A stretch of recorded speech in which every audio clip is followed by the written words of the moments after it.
Ah, the beautiful Los Angeles city skyline. I mean, look at all the lights.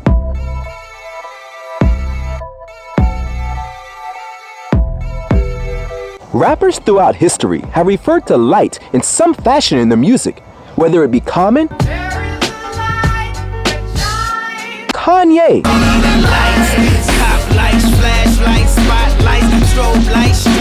Drake, or even Future.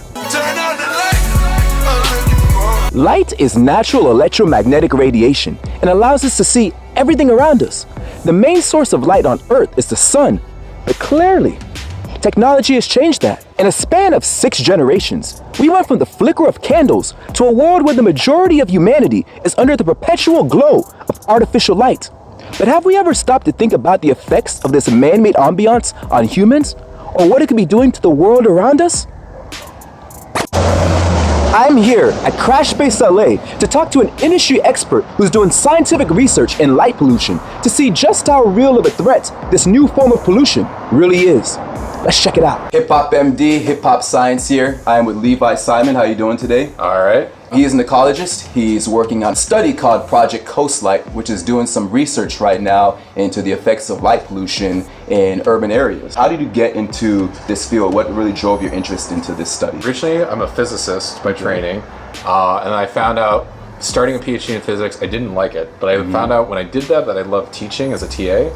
So I ended up teaching high school for a number of years. There wasn't enough classes to be full-time physics, so they said, like, can you also teach environmental science? And I said, yeah, sure. Multitasking, all right. Yeah, I was like, I'd like to have health insurance. So I said yes. I ended up getting really into it. And it was through that I started getting into the idea of like building projects and finding people that were doing research in it to like get my students internships. I eventually met the person who became my PhD advisor. So I got really into doing research and getting students involved in research. This was just a project that came up in the process of like doing my work towards my PhD. This is a depiction of Earth at night. Darkrai is at actual, like, if this is the ambient level of light. So there's no measurable light pollution in the areas that are Darkrai.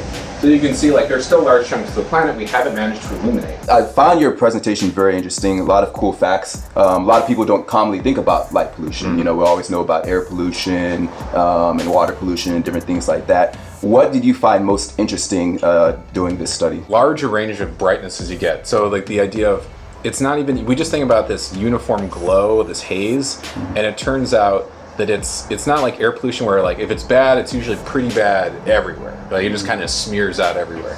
Whereas this is like, it can be really good for a couple of blocks and then just gets dark again. If you look at the color scale here, just to give you a rough idea, like white, the furthest one up there, that is about 40 times brighter than the full moon. Incredibly high levels of light pollution, although you do find that in some places like in Singapore and Tokyo. Is there any effects of smog pollution into any of your results? Part of the time we were taking data was during the forest fires here. And there were a couple of nights we were taking data where we were downwind and there was all the smoke, and it looked relatively dark, and then once in a while you just see a plane fly through it. Everything you just see the big cone of light. Everything just light up. Right? Yeah, and you're like, because it starts scattering everything, and like you don't. It's kind of hard to tell because it'll absorb a lot of stuff, but it also causes everything to spread out a lot. And we do try to factor that in because it's sort of like, it's kind of like cloud cover in our model, but it definitely has an effect. Now we talked about some of the animal species that are being affected by light pollution. You focused on 2 today in your presentation. Can you tell us about maybe any other animals that you currently know, or any other species, biological effects that are currently happening right now? Insects is an interesting one because so that whole thing I'm talking about, like with blue light, you know, it really messes up day-night cycles.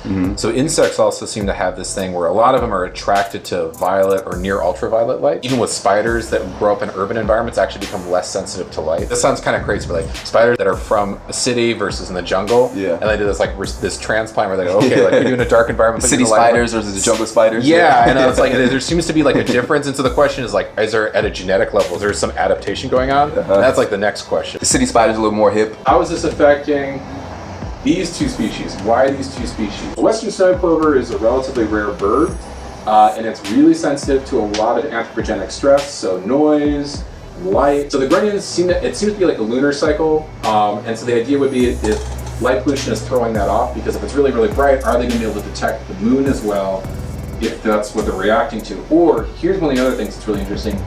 Do they not care? Are they adapting? Doing your research, have you been able to identify any effects on humans? It seems to be related to things like more cortisol, like the stress hormone. Okay. And some preliminary evidence that it may be associated with a rise in certain types of cancers. Prolonged stress, if it's always light, there's something in your body that never quite shuts off, and that might be a chronic problem. Like, it's not anything that's acute enough, like lots of types of air pollution, but it may cause this long-term effect that we're not really thinking about yet. What are things that we can do on a day-to-day basis, or let's say 5-10 years down the road, to limit the effects of light pollution? Don't buy these white LEDs, buy amber LEDs, or if you're installing new light fixtures, to put ones that have a cover on the top. So we're just collecting enough data so you could go to people that do urban planning. So when like city governments make these decisions, this is the case for it, and they go, all right, you know, then you write it into the city code or something like that. Things like ocean acidification or big temperature rises, we can go back to the fossil record and go like, okay, how did this play out last time? But there was never a time in Earth's history where like, oh, the sun just never set. We know about air pollution and water pollution. Where do you see light pollution ranking with all the other pollution issues that we have right now? I don't think it's nearly as important as water and air pollution.